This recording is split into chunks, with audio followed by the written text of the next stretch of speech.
ओम नमो नारायणाय। आज हम एक महिसागर संगम तीर्थ की बड़ी गुप्त बात है, जो जिसको गुप्त क्षेत्र कहा गया है। तो गुप्त क्षेत्र इसको क्यों कहा गया है?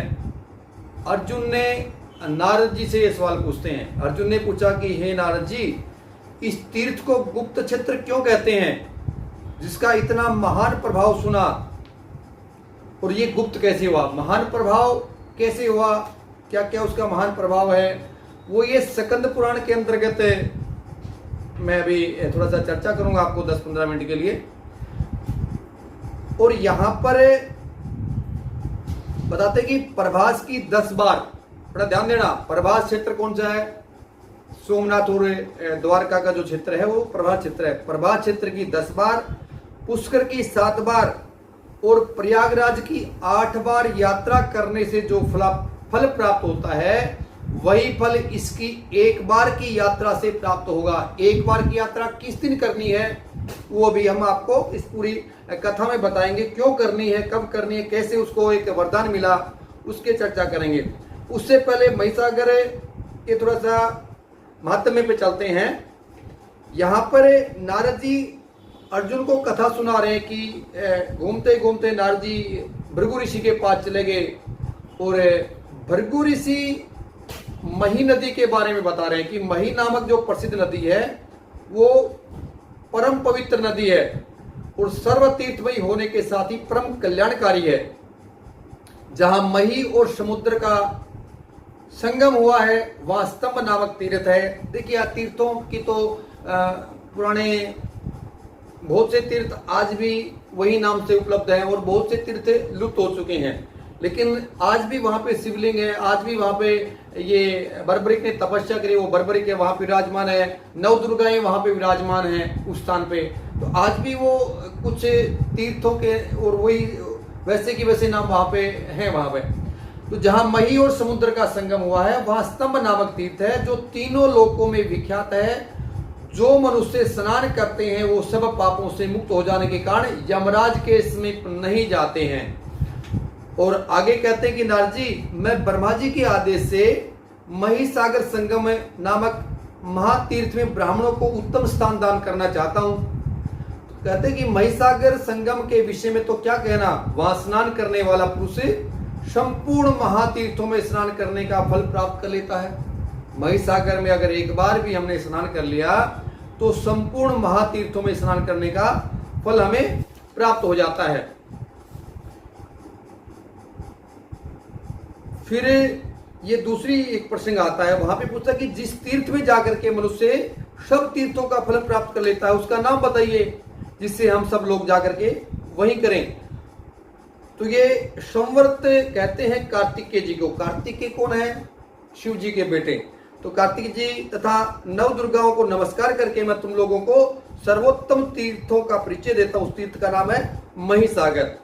वही मही नामक नदी है और पृथ्वी पर जो कोई भी तीर्थ है उन सब के जल से उत्पन्न सारूप वही मही नदी का जल माना गया है।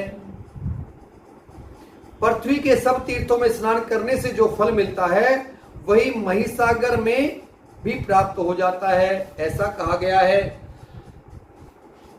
आगे कहते हैं कि अहो, तुम लोगों का पुण्य अत्यंत निर्मल और महान है, जिससे इस महिसागर संगम नामक गुप्त क्षेत्र में तुम्हारा आगमन हुआ। महिसागर संगम में किया हुआ स्नान, दान, जप, होम और विशेषतः पिंडदान सब अक्षय हो जाते हैं। कभी उसका वो कभी खत्म नहीं होते। वहां पे जो भी दान पुण्य जो भी कर्म करेंगे। और आगे कहते हैं कि पूर्णिमा और अमावस्या को तो यहाँ पे किया हुआ स्नान, दान और जप आदि सब कर्म अक्षय फल देने वाला होता है। और शनिदेव जो वरदान दिया है वह इस प्रकार है कि जिस समय शनिवार के साथ अमावस्या हो उस दिन यहाँ स्नान दान बड़ी श्रद्धा के साथ करना चाहिए। और जो उस दिन जो स्नान करते हैं या पितरों को याद करके पितरों के निमित्त कुछ भी करते हैं उसकी कभी समाप्ति नहीं होती है। यहाँ पे सूर्य को अर्घ देना चाहिए। और यहाँ पर जो भी स्नान करेगा वो प्रयाग से भी अधिक है, दान करेंगे वो कुरुक्षेत्र से भी बढ़कर माना गया है। और जो भी श्राद्ध कर्म या पितरों के निमित्त कुछ भी एक जल देंगे वो भी अक्षय है।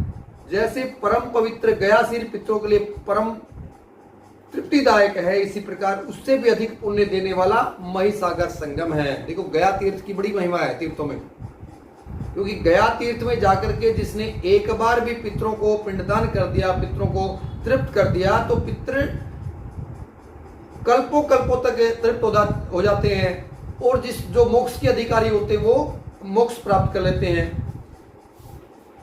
आगे कहते हैं कि जो मनुष्य महिसागर संगम में स्नान करके भक्ति पूर्वक कुमारेश्वर का पूजन करता है। कुमारेश्वर क्या है? वहां पर कार्तिकेय ने शिवलिंग की स्थापना करी थी, और वो जो शिवलिंग है वो कुमारेश्वर के नाम से जाना जाता है। तो उसके पुण्य काल का वर्णन सुनो।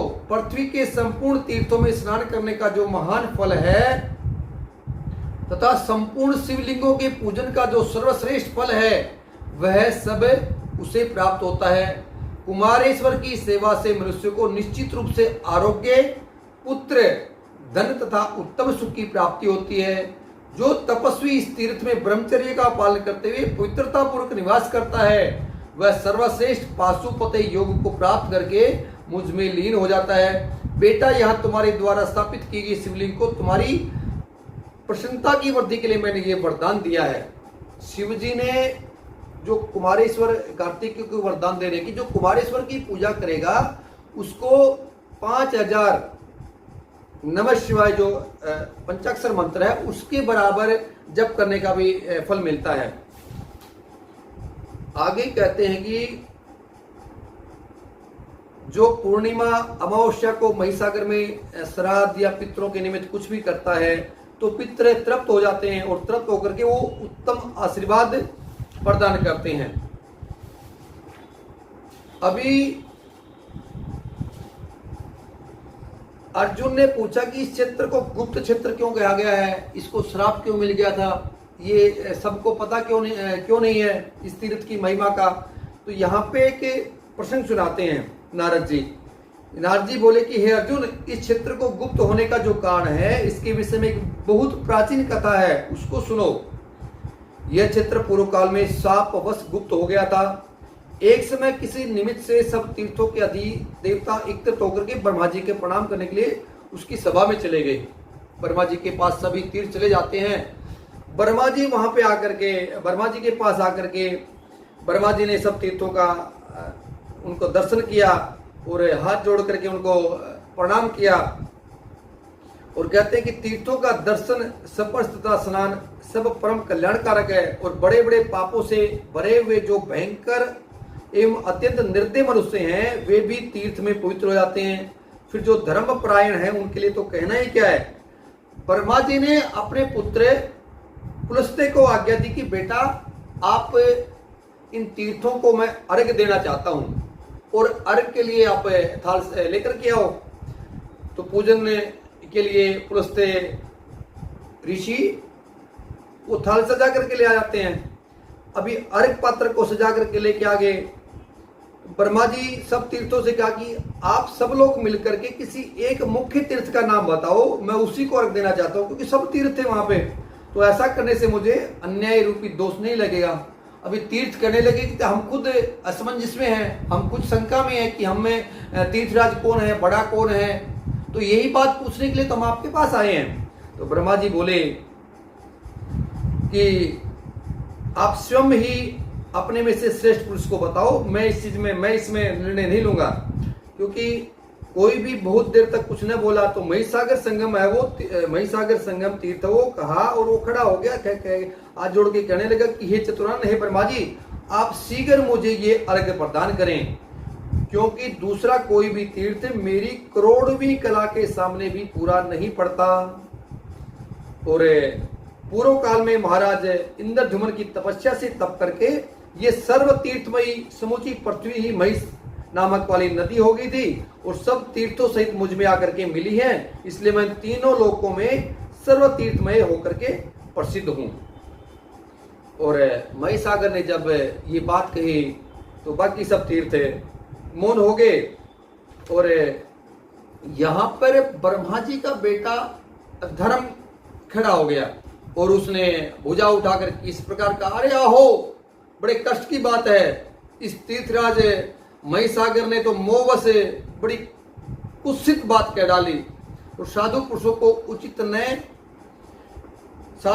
उचित है कि वो अपने में अच्छे गुण होते हुए भी उसका अपने ही मुख से बखान नहीं करे, मतलब अपनी प्रशंसा खुद नहीं करनी चाहिए। और वहां पे उसको श्राप दे दिया। इसलिए ये तीर्थ इन गुणों के रहते हुए भी अपने अहंकार के कारण विख्यात नहीं होगा, इसका स्वरूप विध्वस्त सा हो जाएगा। श्राप किसने दिया? ब्रह्मा जी के बेटे धर्म ने। ये सब तीर्थराज है, ठीक है मानते, लेकिन इसने अपनी बड़ाई खुद की है तो ये गुप्त हो जाएगा, ये विख्यात नहीं होगा। अभी जैसे ही ये श्राप दिया तो वहां पे एकदम से हाहाकार मच गया और हाहाकार के शब्द गूंज उठे।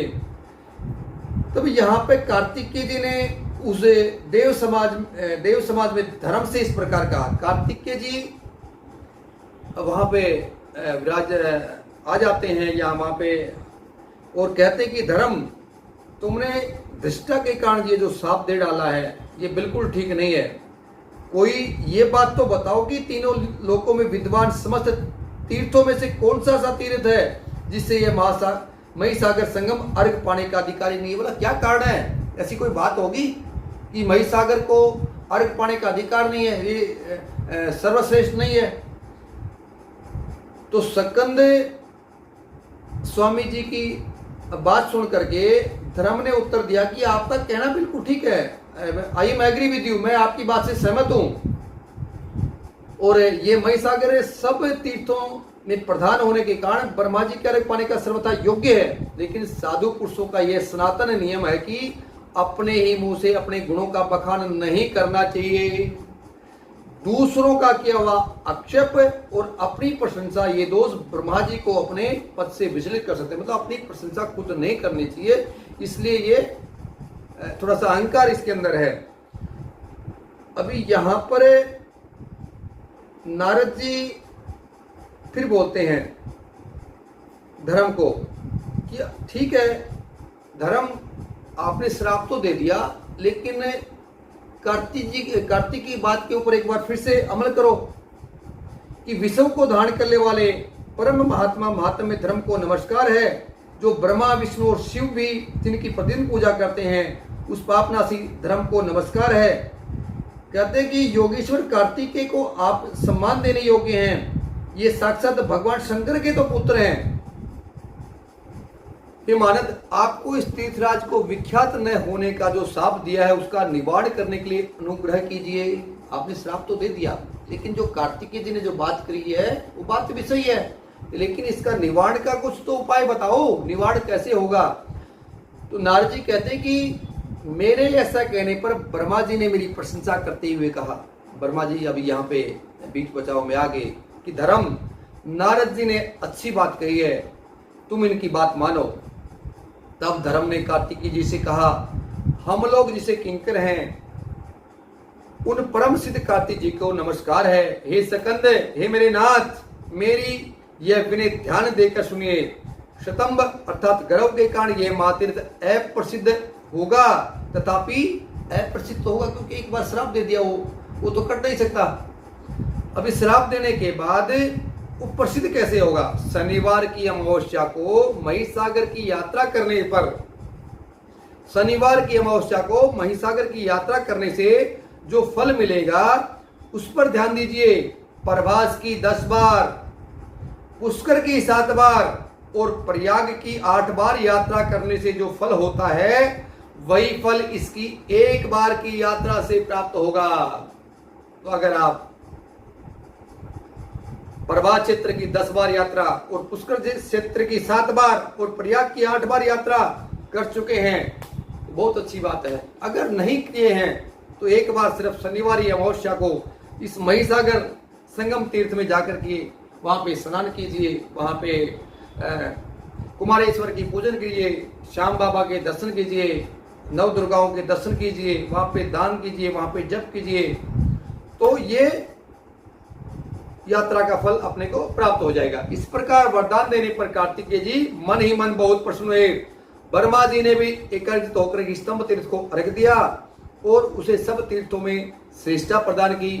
फिर सब तीर्थों और स्कंद स्वामी को सम्मान करके विदा किया। इस प्रकार गुप्त तीर्थ के गुप्त होने का यही प्राचीन वृत्तांत है। इस प्रकार मैंने तुमसे संपूर्ण तीर्थों के महान फल का वर्णन किया।